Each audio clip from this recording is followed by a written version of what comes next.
আসসালামু আলাইকুম। আলহামদুলিল্লাহ, আজকে আবার কোরবানির মাংস রান্না করতেছি। বিসমিল্লাহ।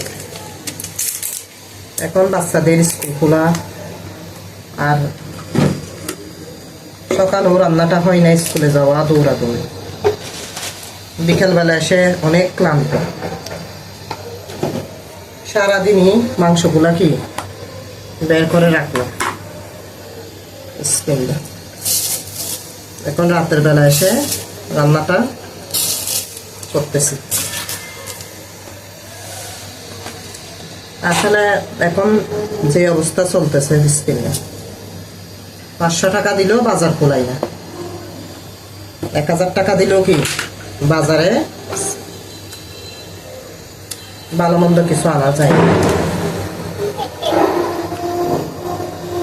তো ভাবলাম অল্প অল্প করে রান্না না করে একেবারে রান্না করে ফেলি। এগুলা মরিচ পেঁয়াজ দিয়ে আবার তেলে দিয়ে দিয়ে খাই।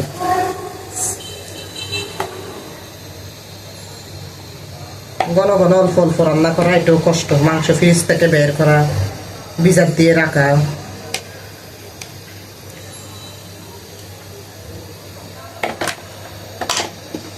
আপনারা কিভাবে করেন কমেন্টে জানাবেন।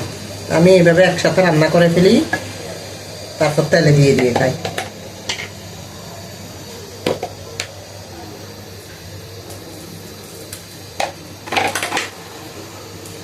বলতেছি না, এখন স্কুলের ঝামেলাটা বেশি।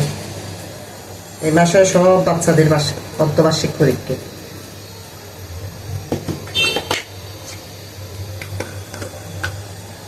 প্রচুর গরমও লাগতেছে, রান্নাও করতে ইচ্ছে করতেছে না, তবুও তো খাইতে হবে এরকম করা।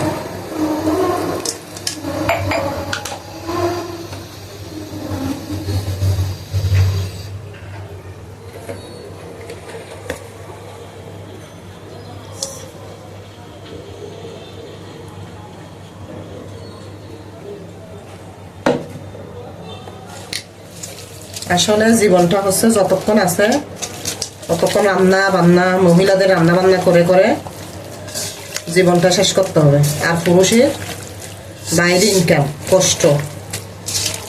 মহিলারা তো অনেক সুখে আছে ঘরের মধ্যে ফ্যানের বাতাসে, পুরুষদের তো আরো অনেক বেশি কষ্ট।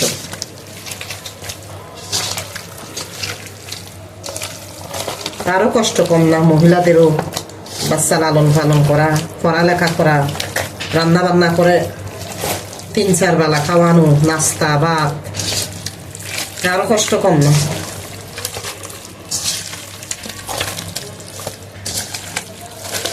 এই জন্য আল্লাহ তাআলা মহিলাদেরকে ঘরে থাকতে বলছে, পুরুষদেরকে বাইরে ইনকাম করতে বলছে।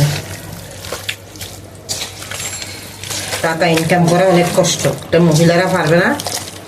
এই জন্য মহিলাদেরকে বলতেছে তোমরা গৃহে বসবাস করো, আর পুরুষেরা বাইরে।